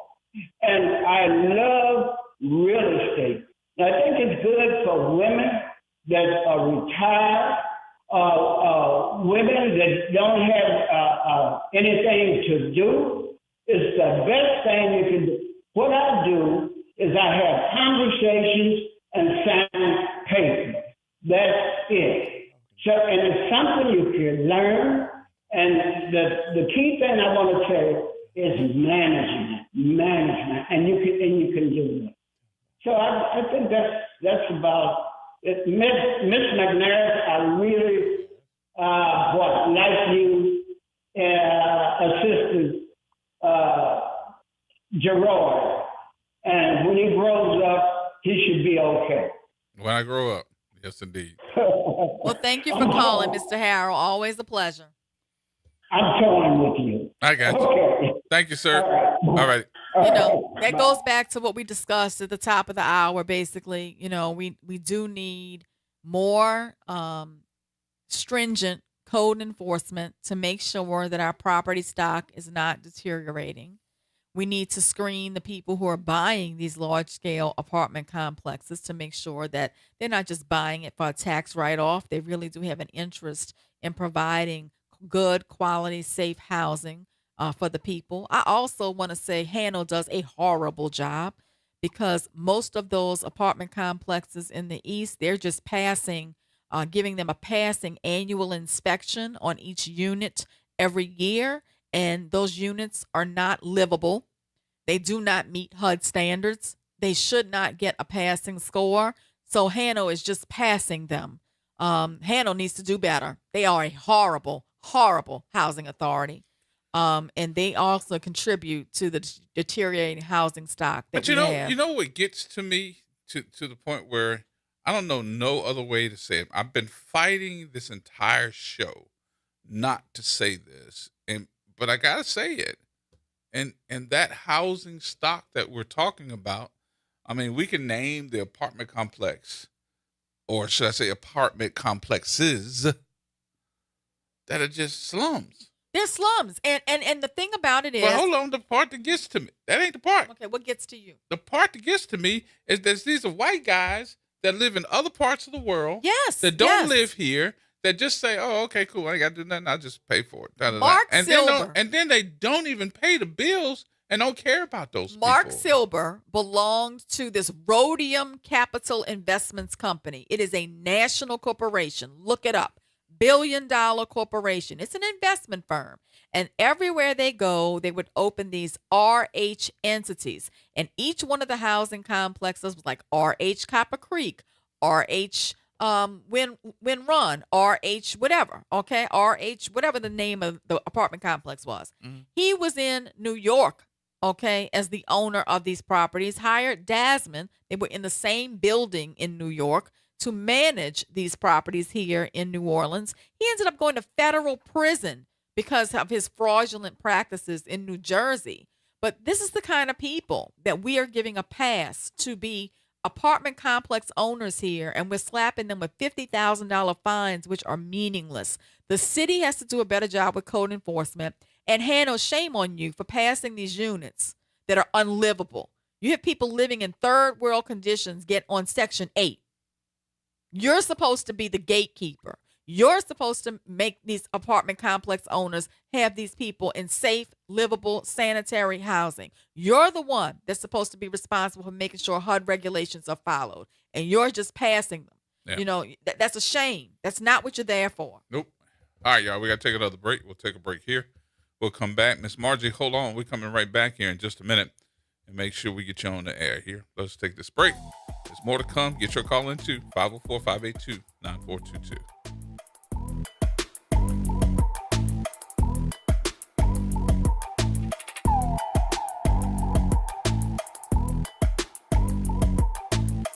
AURN News. The White House just lost another round on voting rights. U.S. District Judge Indira Talwani blocked Trump's mail-in voting order in every state now, not just the ones that sued him. The order was trying to force the Postal Service to only deliver mail ballots to voters on a federal citizenship list and squeeze states into handing that list over or risk ballots not going out at all. Trump has been pushing this since spring, and courts keep sending it back. First, D.C., then Massachusetts, covering about half of the country. Now the ruling makes it national. The judge ruled elections belong to the states, not the president, and changing the rules this close to voting day breeds chaos, not security. Mail-in voting stays as it is heading into the midterms, but there is a separate lawsuit challenging a different piece of the same executive order that is in front of the Supreme Court, waiting on a ruling that could reshape all of this again before November. For AURN News, I'm Ebony McMorris. Come close. No, closer. Have you heard about the new blues show? It's the Blues Buffet with Jay Boogie, serving up all the blues you love to listen to. Hey, New Orleans, it's Jay Boogie inviting you to join me for the Blues Buffet, the best soul blues mix on the planet. Happening Saturday night at 9 o'clock, right here at 12:30 a.m. WBOK, what New Orleans is talking about. I'm Angelica Harris, a proud New Orleans native and founder of Top Tutors for Us. In high school, I raised my ACT score from a 60 to a 32 and earned more than $1.5 million in scholarship offers. Now, our award-winning platform connects Black students with tutors who look like them, from leading universities like Xavier and Tulane. Your child can achieve that same success. Visit TopTutorsForUs.com and follow Top Tutors for Us on social media. Built for our students by us. Did you hear the news? Dr. Clark's 101 The Living Classroom has a new time. Catch us now every Wednesday at noon. Same program, same great conversations. Just a new time. So catch Dr. Clark's 101 The Living Classroom this Wednesday and every Wednesday only on WBOK. What New Orleans is talking about. Hey New Orleans, it's Doc Griggs. Tune in every Thursday from 12 to 1 p.m. for Doc Talk and get checked, get fit, get moving. WBOK. Online at WBOK1230.com. Here we go. The reality check on WBOK 1230 AM. What do you say? Folks. Clothing for 1,000 500, or 500 on housing? 500 on housing. Okay. 500 on housing, Alex. All right, Miss Margie. Hello. How you doing? I'm doing okay. What you got? I'm calling because you hear me? Yeah, got you. Okay. Besides Section 8 checking you, they had us go downtown on Porter's with the Healthy Home Program. What's that? It was something that they say that, they check to make sure that your house is up to par, that they have all the functions in there and that it's clean and all that. Ain't that something how they make you do it to make sure that you can be in a apartment or that your tenants can be in there and fine you if you're not doing right? But the folks that own these multi-unit facilities, they just let them walk through. Right. So, they're not enforcing that program with people? I couldn't answer that for you because the first time I've ever heard it is right now when you're talking about it. We had to go down there and, Section 8 had already checked off. So I asked the people, if Section 8 checking you off, why this has to be done? And he said that this is something different, that they were checking all rental properties with the healthy homes, that the homes had to be, up to par. So does it mean you own some other homes? Yeah. And before you can get somebody as a tenant for Section 8, they put you through the ringer, and if they check your place and it's not up to par. That just came up maybe about 2 years ago. That we had to go down there. The house, already had been rented. It's been rented. But they contacted us. I don't know how they got, and we had to go down there. A lot of people down there. And, you had to fill out this form saying, everything was up to par. It's called Healthy Homes on Powdress. But here's part of the problem that I learned in that case I handled. So when you go into the apartment and you rent the apartment and you do your walkthrough, it probably has a fresh coat of paint on the wall, right? And very few people turn on the faucets and all that kind of stuff when they do their walkthrough. Within 3 months, you start seeing molds emerging through the paint that's on the wall. Within 3 months, you start seeing the toilet when it flushes on upstairs is running feces down the wall. They know what the defects in their property are, but you don't know when you're the tenant and you're moving in, okay? Hano knows which apartment complexes have these problems. They have been made well aware which of these apartment complexes have plumbing issues, electrical issues, recurrent mold issues. Hano knows all of those problems, but yet they secret it from the tenant when the tenant moves in. And then 3 months down the road, you're starting to complain about all the problems in your apartment, which the owner knows about already, which Hano knows about already. And now they see you as a problem because you're making a complaint and they want to evict you. That's the cycle. I'm the landlord. I'm talking as a landlord. Oh, I'm a landlord too. I'm going to tell you, they put landlords through the ringer. Okay? Right. That's what I'm saying. Yeah. And we had to do something called Healthy Homes. Yeah, I'm familiar with the project you're talking about now, the program, because I have to do it too. I have a lot of rental property, and they'll come in there and they'll make me move a fan 2 inches, or they'll make me move a plug, 1 inch, or they'll tell me I need to replace the blinds, or I need to replace. They find something every time to justify their existence, but they're doing it on ordinary people who own housing stock, who are landlords, but they don't do it for these mega corporations that are away from here that own like 800 units, right? Like you and I, we may own, 2, 3, however many units. These people are owning 800 units of property in one apartment complex. And altogether, they may own 5,000 units. Like that RH Entities thing owned 5,000 units, 5,000 apartments. But they weren't punishing them for keeping their property in deteriorating conditions. But they'll slap you with a fine, and you might own 2, 3 rental properties. I didn't get that why we had to do the healthy home stuff. I mean, after Section 8 then brought you through the ringer, then, you go down there with that.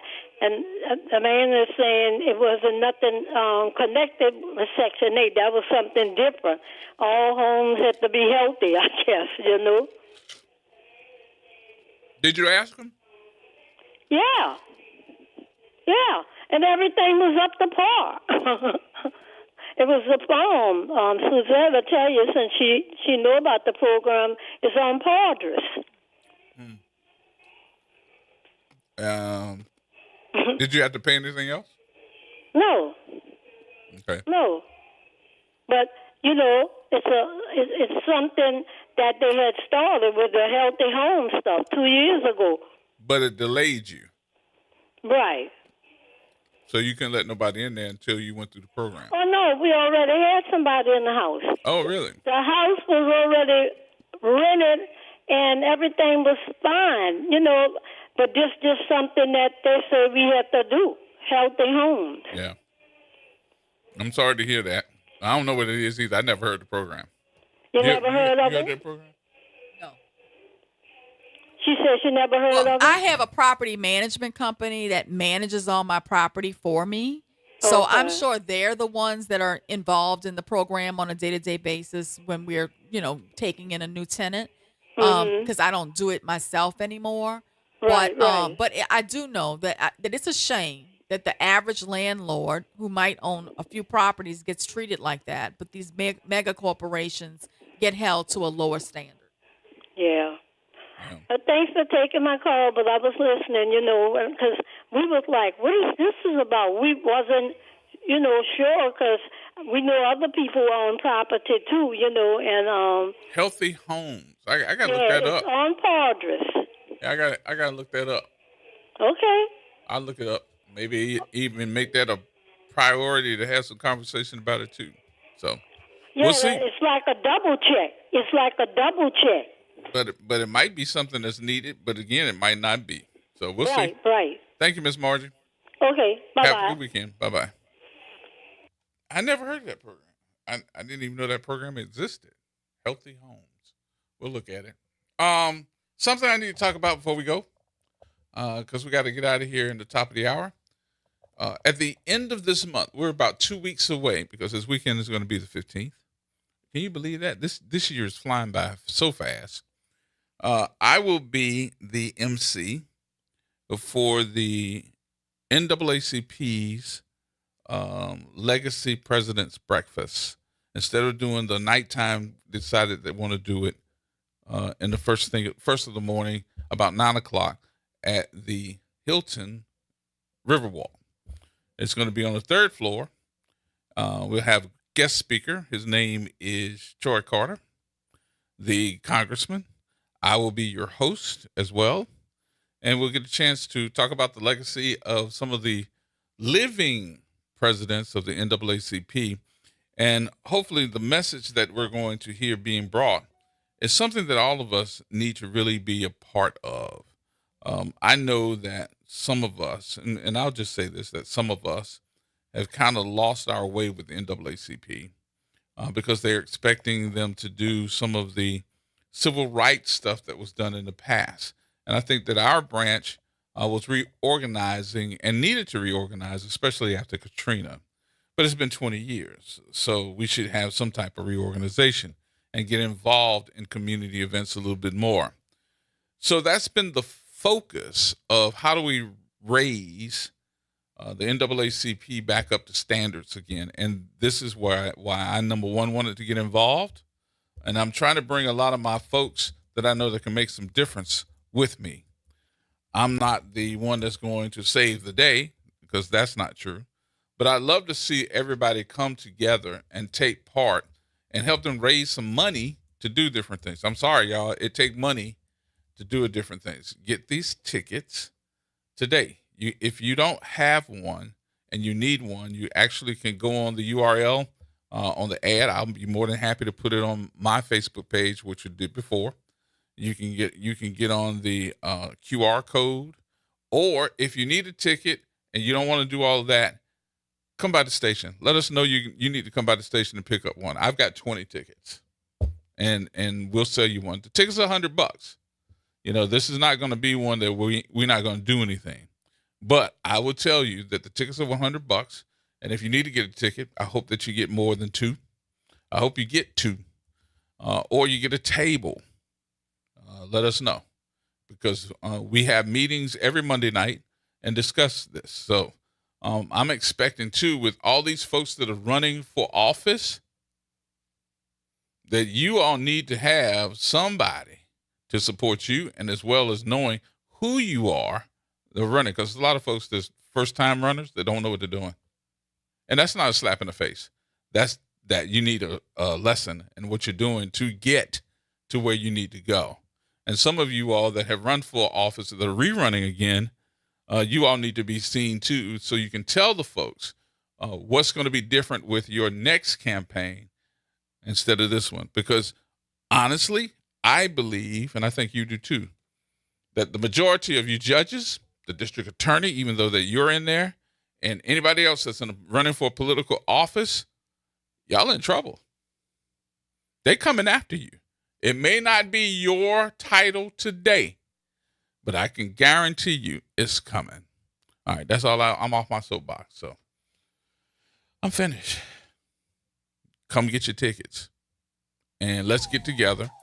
And two, that's the memorial of Hurricane Katrina on August 29th, 9 o'clock at the Hilton Riverside. So we hope to see you there. You got something else? I have nothing. Just have a great day. You sound like Whitney Houston. I have nothing. I have nothing. Look, it's time to go home. It's time to regroup for tomorrow. So y'all have a great day. You rubbing your feet together? You know it. Yes, indeed. All right, y'all. That's going to wrap it up for us. We'll see you on tomorrow. Have a great day.